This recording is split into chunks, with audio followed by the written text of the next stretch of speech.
Hi అండి, welcome to Ashu Telugu channel. ఈరోజు మన రెసిపీ వచ్చేసి వంకాయ కర్రీ. ఇది ఎలా ప్రిపేర్ చేసుకోవాలో తెలుసుకుందాం. నేను ముందుగానే కొన్ని వంకాయలన్నీ కట్ చేసి పెట్టుకున్నాను. ఒక బౌల్లో కాస్త వాటర్ వేసి అందులో సాల్ట్ వేసి పెట్టుకున్నాను. ఈ వంకాయలన్నీ కూడా కట్ చేసినవన్నీ కూడా వాటర్లో వేస్తున్నాను. వాటర్లో వేసుకోలేదంటే అవి బ్లాక్ అయిపోతాయి. సో మనం కొంచెం సాల్ట్ వేసుకొని చేదెక్కకుండా ఉండడం కోసం అనేది సాల్ట్ వేసుకొని అవి వాటర్లో వేసుకోవాలన్నమాట. ఇప్పుడు ఒక కడాయి పెట్టుకొని కడాయిలో సరిపడా ఆయిల్ అనేది వేసుకోవాలి. అలాగే ఆయిల్ హీట్ అయిన తర్వాత కాస్త ఆవాలు, కాస్త జీలకర్ర యాడ్ చేసుకోవాలి. అలాగే నేను ఇక్కడ కొత్తిమీర, పచ్చిమిర్చి, కాస్త పుదీనా, ఆనియన్స్ అనేవి కట్ చేసి పెట్టుకున్నాను. ఇప్పుడు పచ్చిమిర్చి అనేవి యాడ్ చేసుకోవాలి. కాస్త ఫ్రై అవ్వనివ్వాలి పచ్చిమిర్చి. ఆ తర్వాత కాస్త ఆనియన్స్ అనేవి యాడ్ చేసుకోవాలి.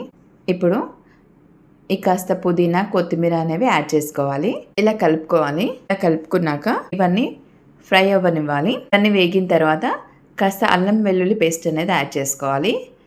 అలాగే ఈ అల్లం వెల్లుల్లి పేస్ట్ అనేది పచ్చివాసన పోయే వరకు కాస్త వేయించుకోవాలి. ఇలా వేయించుకున్నాక కాస్త పసుపు అనేది యాడ్ చేసుకోవాలి. ఇలా కలుపుకోవాలి. ఇప్పుడు మనం కట్ చేసి పెట్టుకున్న వంకాయలు అనేవి ఇందులో వేసుకోవాలి. ఒక 2 to 3 minutes హై ఫ్లేమ్లో పెట్టి ఇలా కలుపుకోవాలి. ఇలా కలుపుకున్నాక మూత పెట్టేసుకోవాలి. మూత పెట్టుకున్నాక కాసేపటి తర్వాత మీడియం ఫ్లేమ్లో అడ్జస్ట్ చేసి ఉంచాలి. ఇలా మధ్య మధ్యలో కలపాలి. ఒకసారి ఒక 5 minutes అలా కుక్ అవ్వనివ్వాలి.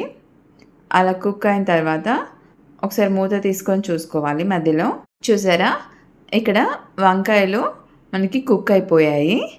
ఇప్పుడు సరిపడే సాల్ట్ అనేది యాడ్ చేసుకోవాలి. ఇక్కడ ఒకసారి అంతా కలిసేలాగా కలుపుకోవాలి. ఆ పీసెస్కి అంతా పట్టేలాగా కలుపుకోవాలి.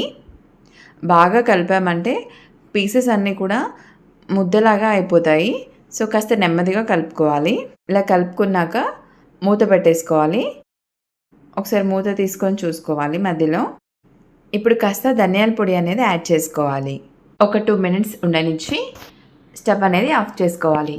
చూసారా, ఎంతో టేస్టీ అయిన వంకాయ కర్రీ రెడీ అయిపోయింది.